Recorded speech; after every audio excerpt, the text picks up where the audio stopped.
with you. I have a deep passion for human rights, and silence is not an option. Today and every day, each of us has an opportunity as well as an obligation to confront violations of human rights anywhere in the world and take an ethical and moral stance. This may mean we have to fight the impulse to switch channels on the TV when we see images that disturb us, or wrap ourselves in the false comfort of others' suffering as not being our own. Instead, we have the opportunity to make a habit of empathy, to recognize ourselves in each other, to commit ourselves to resisting injustice, intolerance, and indifference in whatever form they may take. Part of the responsibility of the Holocaust rests with people who saw it and who experienced it and chose to do nothing. Modern atrocities exist and persist not only in Palestine, they do persist also in Sudan, the Congo, and of course Gaza that I mentioned. And again, all too many people choose to do nothing. Genocide occurs today as if it had never happened before. The world, to its shame, continues to fail to halt or prevent genocide. This kind of shameful indifference must end. The sad reality is, unless someone is personally affected by an event, he or she has often no interest in the matter. Here in the United States, we have too much going on. Our lives are too busy to care about the world around us. Apathy abounds. We become calloused towards the reality, the devastation that is all around us. This has to change.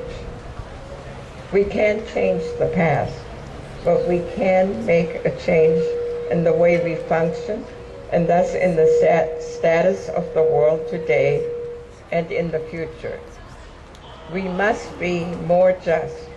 We must be more present. I strongly believe that ordinary citizen activism can be and will be a force for peace.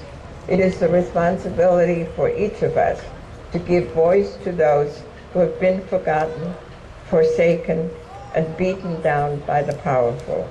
It is the best reason I know to do what I've been doing and to go where the silence is, and to give voice to the silenced people. Thank you very much.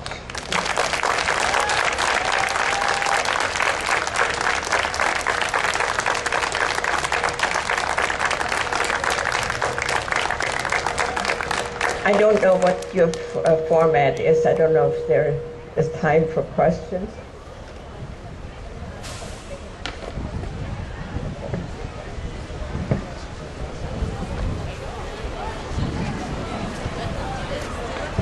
Thank you very much. I'd like to ask Mohammed Abdullani to make an announcement, and followed question and answer will follow that.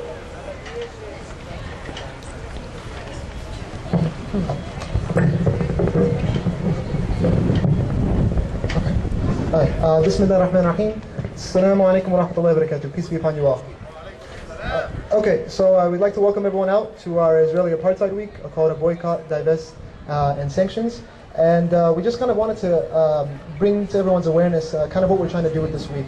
You know, it's very important that we do discuss this issue and dialogue about it and raise awareness. But knowledge without action is pretty much emptiness. So what we kind of wanted the theme of this week to be was one that's oriented towards doing something about, you know, the aggression of against the Palestinian people. And that's why what we're trying to do with this week is launch the BDS movement, the Boycott, Divestment, Sanctions campaign here at UCI. It's already gotten started at Berkeley and San Diego.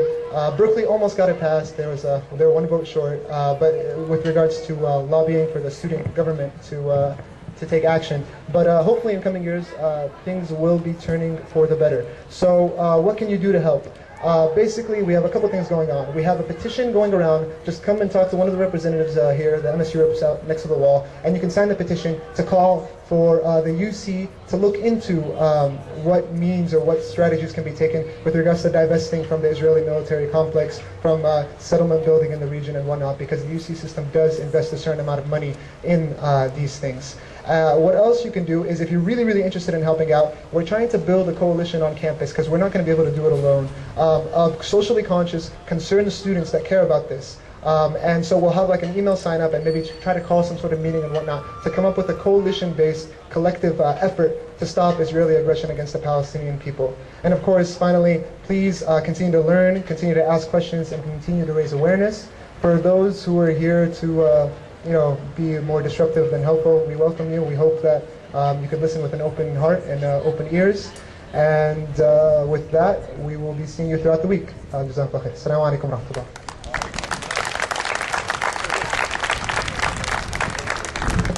Thank you. We're now going to open it up to a question and answer session with our speaker, Hedy Epstein. If you have a question, please raise your hand, and please remember to keep your question relevant and respectful to the speaker. Thank you.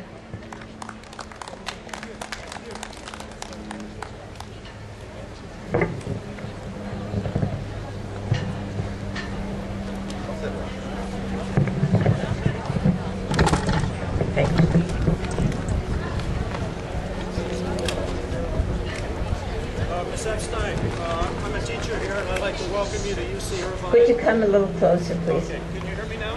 Yes. I'm a teacher here, and I'm welcoming you to UC You can't hear. Get a mic. I don't think I can go to the mic. Hold on. Yes. Hold on, he's over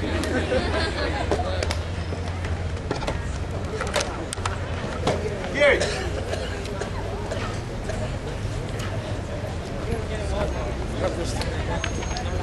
If you loosen this, you'll be able to move it side to side freely. And then this moves it up and down if you loosen it.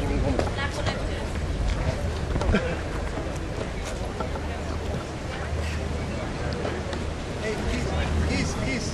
Hey, peace. Let's ask the question. Mr. Fox, could you ask your question and then she can repeat it? Okay. Welcome to UC Irvine. You speak very eloquently. I respect your point of view.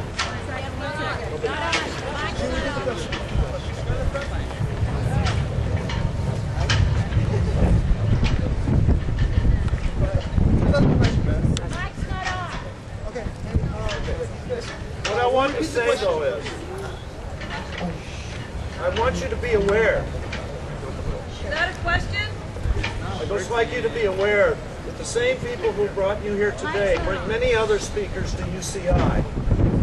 We've had many speakers here whose words have not been so moderate as yours. Amir Abdel Malik Ali has been here many times. He will be here Thursday. He has called for the outright wiping out of Israel. He has talked about certain people he characterizes as Zionist Jews. Rupert Murdoch, straight up Zionist Jew is what he says. Muhammad al-Asi, an imam from Washington, D.C., is on this campus stated that there's a psychosis in the Jewish community, and you can take the Jew out of the ghetto, but you can't take the ghetto out of the Jew. Now, I think you would condemn those remarks, but when you get back home, I really would hope if you would do some research into the other speakers who have come here repeatedly and spread messages of hate. That's why you see the Stop Hate signs. But anyway, thank you very much for your words. For the sake of time, I'm going to have to ask everyone to keep it to questions and also keep it relevant.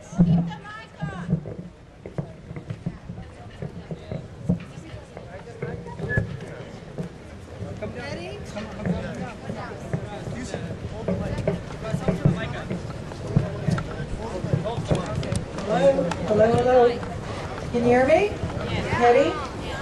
Hedy, I'm the daughter of Holocaust survivors, and so we share some roots. I have a question for you. Why did you not mention terrorism or Hamas? And if you really want to help the Palestinian people, why are you not advocating getting rid of the occupation by Hamas of the Palestinians in Gaza? And why don't you promote democracy and to stop